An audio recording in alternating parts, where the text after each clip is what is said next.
अस्सलाम वालेकुम students, welcome to world of education. और आज आपको वर्ल्ड ऑफ एजुकेशन की इस वीडियो के अंदर CS 201 प्रैक्टिकल का जो क्विज़ नंबर 2 आया हुआ है वो करवाऊंगा। वैसे ही आपका क्विज़ जो है ये बेसिकली लैब 11 और 12 के बाद आना था। मैं आपको एक दफ़ा दोबारा दिखा भी देता हूँ। इसके अलावा स्टूडेंट्स, मैंने आपको थंबनेल पे आप ऑलरेडी पढ़ चुके होंगे कि आपके क्विज़ में नंबर इतने कम जो है वो क्यों आ रहे हैं। तो ये देखें। अच्छा जी, इतने नंबर कम क्यों आ रहे हैं, क्या मकसद है इसके पीछे, वो मैं आपको स्टार्टिंग में ही वीडियो के जो है वो स्टार्ट कर दूँ। बहुत सारे ऐसे लोग हैं जिन्होंने मेरी वीडियो के नीचे कमेंट किया कि सर हमने आपकी वीडियो देखी थी और तमाम तरह क्वेश्चन जो थे वो रिपीट थे, लेकिन फिर भी 10 में से 6 नंबर आए हैं, 10 में से 7 नंबर आए हैं, 10 में से 5 नंबर आए हैं। तो ये बात ऐसे है कि आप वर्चुअल यूनिवर्सिटी को मेल करें। आप LMS के ऊपर जाएंगे, यहाँ पे देखें। LMS के ऊपर जाने के बाद आप ये जीमेल का सेक्शन आपको बना होता है मेल का, ठीक है। अब यहाँ पर आपके पास मेल आती है, आप यहाँ पे ईमेल सर्विस पर क्लिक करेंगे ना, तो ये तो ओपरा खुला हुआ है, लेकिन आप गूगल पे करेंगे तो डायरेक्टली आपको गूगल पे लेके जाके मेल करवाएगा। तो कहने का मकसद है इस तरह से आपने जो है वो वर्क करना है, इस तरह से आपने जो है वो काम करना है।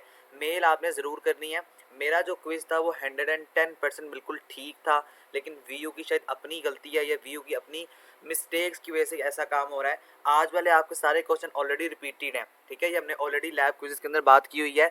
तो आपको वीडियो में स्टार्ट करवाने का मकसद या वीडियो में स्टार्ट बताने का मकसद ये था कि हमारे जो क्विज़ थे मैंने आपको प्रूफ भी दिए थे। ये जो आपको 10 के 10 क्वेश्चन दिखाऊंगा, 10 के 10 प्रूफ मेरे पास अवेलेबल हैं।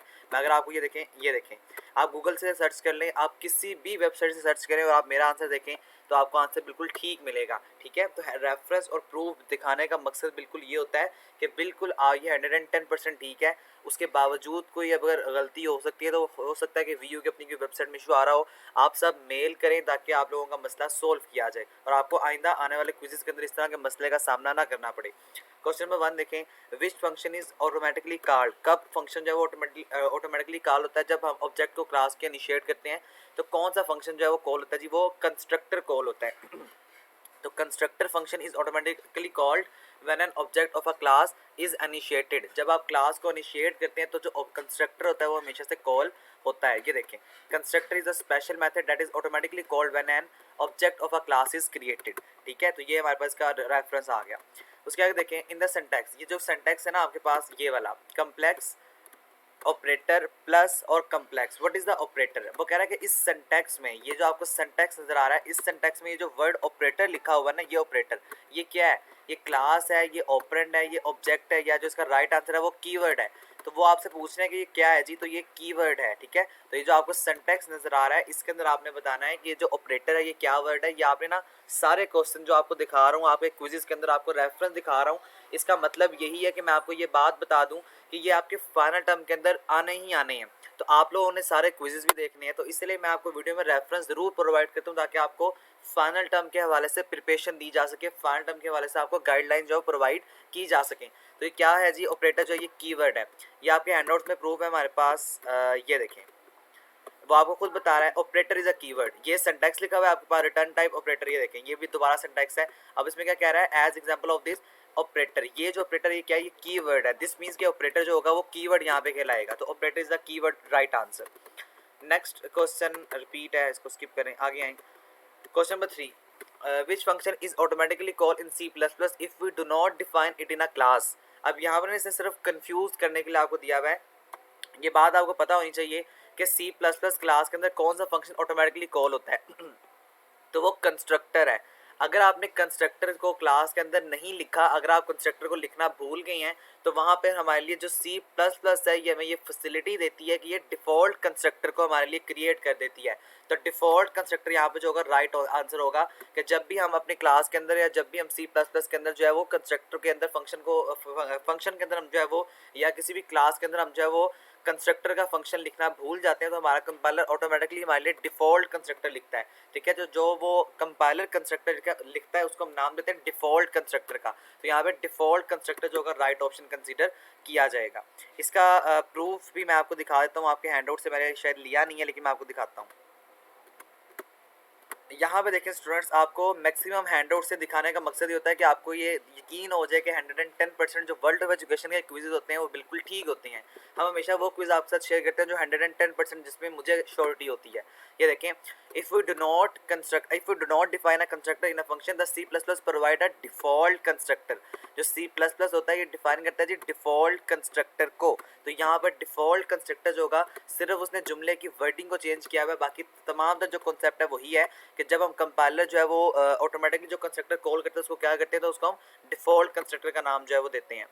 नेक्स्ट देखें जी, ये भी बड़ा इंपॉर्टेंट क्वेश्चन है आपके फाइनल टर्म के वाले से। Which one is the correct syntax to declare a friend function. आपने डिक्लेयर करना है फ्रेंड फंक्शन को, तो यहाँ पे देखें सबसे पहले फ्रेंड हम जो है वो कीवर्ड लिखेंगे फ्रेंड, रिटर्न, उसके बाद टाइप। ये जो आपके यहाँ पे साइफन का साइन है ना, ये लाइन, ठीक है, इसका मतलब होता है ये जो है स्पेस है। अब ये देखें फंक्शन रिटर्न, ये जो आपको नजर आ रहा है साइन, दिस मीन स्पेस, यानी रिटर्न टाइप, फिर फ्रेंड फंक्शन, उसके बाद नेम और आगे इंट और 4। तो ये बेसिक सिंटैक्स होता है हमारे पास। यही सिंटैक्स आपके यहाँ पे राइट ऑप्शन कंसीडर किया जाएगा। अकॉर्डिंग टू योर हैंडआउट्स देख लें, function return type friend function name int और 4। तो ये आपको वाज़िया तौर पर नजर आ रहा है कि इसका जो राइट ऑप्शन होगा that is called this one, friend return type friend function, और उसके बाद जो भी आगे डेटा टाइप्स हमारे पास जो है वो डिक्लेयर होंगी। ये भी क्वेश्चन आपका ऑलरेडी लैब क्विज़ से रिपीट हुआ है। How many objects are initiated for the class object. कितने ऑब्जेक्ट हम इनिशिएट करेंगे जी क्लास ऑब्जेक्ट में। यहाँ पे देखें डेट, माई डेट और 10। अब सिंपल सी बात है, यहाँ पे 10 है तो यहाँ पर 10 ऑब्जेक्ट ही क्रिएट होंगे। अकॉर्डिंग टू योर हैंडआउट्स इसको देखेंगे तो 10 इसका राइट ऑप्शन कंसीडर किया जाएगा। ये देखें डेट, माई डेट, 10, तो यहाँ पर आपको वाज़े तौर पे वो जो सिंटैक्स है या वो जो स्टेटमेंट है लिखी नजर आ गई। अब खुद आके आपको जो लेक्चरार हैं वो बता रहे हैं वी आर क्रिएटिंग, हम क्रिएट करेंगे 10 न्यू ऑब्जेक्ट्स। कितने? 10 न्यू ऑब्जेक्ट जो है इस क्लास के। तो यहाँ पर देखें यही आपसे कॉन्सेप्ट पूछा जा रहा था पिछले क्विज क्वेश्चन में भी कि how many objects are initiated, कितने ऑब्जेक्ट्स इनिशिएट होंगे, कितने ऑब्जेक्ट जो है वो लिए जाएंगे, स्टार्ट होंगे। तो वो बेसिकली यहाँ पे 10 ही होंगे। तो 10 is the right option here. उसके आगे कॉन्सेप्ट ये दोबारा ले लिया है। नेक्स्ट देखें, ये भी बड़ा इंपॉर्टेंट क्वेश्चन है आपके CS 201 के वाले से भी और CS 201 के वाले से भी। To understand programming concepts, programming के कॉन्सेप्ट को समझने के लिए dash programming language is being used as a vehicle in CS 201। हम कौन सी प्रोग्रामिंग लैंग्वेज इस्तेमाल करते हैं जी? C और C++। ऑलरेडी हम C और C++ की बहुत ज़्यादा बात कर चुके हैं। तो यहाँ पर C और C++ जो होगा इसका राइट ऑप्शन होगा। ये देखें, it is important to keep in mind we are using C and C++ as a vehicle to understand programming concepts. ठीक है, तो ये आपको वाज़िया तौर पर नजर आ रहा है। ये वाला ऑप्शन था C और C++ जो उन्होंने आपको ऑप्शंस की फॉर्म में पूछा हुआ था। तो यहाँ पर C और C++ जो होगा इसका राइट ऑप्शन कंसीडर किया जाएगा। नेक्स्ट ऑप्शन देखें, BLL bool data type takes dash values. ये जो बूल है ना, इसका मतलब है बुलियन। तो बुलियन जो अलजेब्रिक डेटा, ये जो बुलियन डेटा टाइप है वो कितने वैल्यूज को गेट करता है जी? तो वो 2 वैल्यूज को गेट करता है। अब यहाँ पे 2 वैल्यूज का मकसद क्या है, 2 वैल्यूज का मेन जो कॉन्सेप्ट है वो क्या है?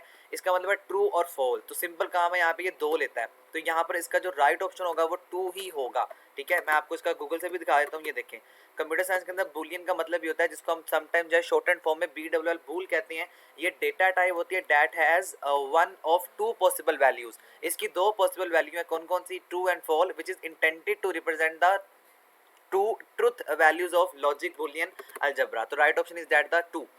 Okay, which of the following is true about the destructors. ये भी आपका क्वेश्चन रिपीटेड है and this one is very important by the papers point of view. Final paper जो आपका आएगा उसमें देखें, destructor takes no argument, destructor का कोई आर्गुमेंट नहीं होता। तो आपने ये बताना है कि इसके अंदर कौन सी ऐसी स्टेटमेंट है जो ट्रू नहीं है, किसके के बारे में? डिस्ट्रक्टर के बारे में। तो यहाँ पर देखें ये ट्रू है, डिस्ट्रक्टर के कोई आर्गुमेंट नहीं होता, destructor do not return a value, destructor कभी भी आपको वैल्यू को रिटर्न नहीं करता, this one also true. And destructor can not be overload, और हम डिस्ट्रक्टर को कभी भी ओवरलोड नहीं कर सकते हैं। ये तीनों ट्रू हैं। यहाँ पे देखें, destructor can not B use for memory manipulation, क्या डिस्ट्रक्टर इस्तेमाल नहीं होता मेमोरी को मैनिपुलेट करने के लिए? यानी डिस्ट्रक्टर का काम ही होता है कि डिस्ट्रक्टर को हम जो है वो डिस्ट्रॉय करें, यानी जो इस मेमोरी की हमें ज़रूरत नहीं है उस मेमोरी को फ्री करने के लिए हम डिस्ट्रक्टर का वर्ड इस्तेमाल करते हैं। तो यहाँ पर इसका ये राइट ऑप्शन होगा, ये डिस्ट्रक्टर के अगेंस्ट है। अकॉर्डिंग टू योर हैंडआउट्स इसको देखेंगे तो हैंडआउट्स में ये देखें, ये समरी है तीनों, ये 3 पॉइंट्स आपसे शॉर्ट क्वेश्चन की फॉर्म में पूछे जाएंगे जी कि आपने समराइज करना है कंस्ट्रक्टर डिस्ट्रक्टर को। तो यहाँ पर तीनों बातें लिखी हुई हैं कि destructor can not be overload, destructor takes no argument, और यहाँ तक destructor do not return a value. तो ये आपकी तीनों बातें यहाँ पे लिखी हुई, तीनों काम डिस्ट्रक्टर करता है, जो काम डिस्ट्रक्टर नहीं करता वो ये है कि डिस्ट्रक्टर मेमोरी को मैनिपुलेट नहीं कर सकता, तो ये बात गलत है। उसके आगे क्वेश्चन नंबर 9 देखें, when overloading assignment equal to which of the following sentence is correct. वो कह रहे हैं जब आप ओवरलोडिंग असाइनमेंट ऑपरेटर पे ऊपर वर्क करते हैं तो उसके अंदर कौन सा सिंटैक्स है जो हम लिखते हैं, तो यहाँ पर इसका जो मेन सिंटैक्स है वो ये है, void operator equals to constant string and S. ये जो एस है ना आपके हैंड में, इसको अदर्स के साथ जो है वो डिक्लेयर किया गया है, बाकी नहीं है। यहाँ पर देखें इक्वल का लगा हुआ है, तो यहाँ पर ये खाली स्ट्रिंग है, तो ये बाकी सारे सिंटैक्स जो है वो गलत हैं। यहाँ पर इसका जो राइट ऑप्शन होगा वो ये वाला होगा कि हम पहले वॉइड ऑपरेटर लिखेंगे, उसके आगे हम इक्वल का साइन जो है वो इनिशियलाइज करेंगे, उसके आगे कांस्टेंट कीवर्ड आएगा, स्ट्रिंग आएगा और एंड एस आ जाएगा, तो ये इसका राइट ऑप्शन होगा। इसको भी प्रूफ के ऊपर देखेंगे तो ये देखें आपको क्या बता रहे हैं कि ओवरलोड असाइनमेंट ऑपरेटर, और आपने यही सिंटैक्स बताना है। ये देखें पहले ये वॉइड ऑपरेटर है, उसके आगे इक्वल है, उसके आगे ब्रैकेट है, कांस्टेंट स्ट्रिंग एंड अदर्स। ये जो अदर है ना मैंने आपको पहले भी बताया था, इसको हम एस के साथ रिप्रेजेंट करेंगे। एस का मतलब है कि आप कोई भी यहाँ पर वेरिएबल लिख सकते हैं, आप एस लिख लें, आप ए लिख लें, ये आपकी मर्जी के ऊपर डिपेंड करता है। तो this one is the right option here. Last option या last question sorry, an entry in an online encyclopedia that refer to another entry whose title has been changed is an example of dash।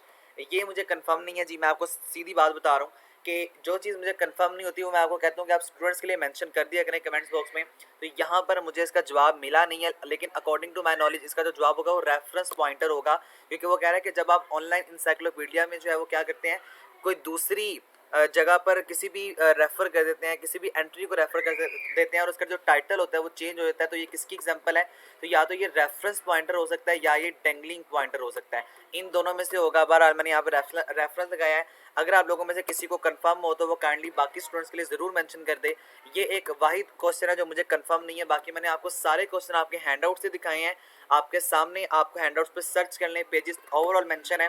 तो मेरा जो quiz होता है वो 110% बिल्कुल correct होता है, तो ये बात आप जहन से निकाल देंगे सर ने शायद हमें गलत करवाया था, तो गलत मैंने आपको बिल्कुल भी नहीं करवाया और ना इंशाल्लाह मैं आपको इन फ्यूचर कभी गलत करवाऊंगा। तो इस दुआ के साथ मुझे इजाज़त दें, अल्लाह ताला मुझे और आप तमाम तर लोगों को कामयाब करे। आपका मिड टर्म रिजल्ट आने वाला है इंशाल्लाह, बहुत अच्छा होगा हमारे हक में। अल्लाह ताला मुझे और आप तमाम तर लोगों को कामयाब करे, आमीन। अल्लाह हाफिज़।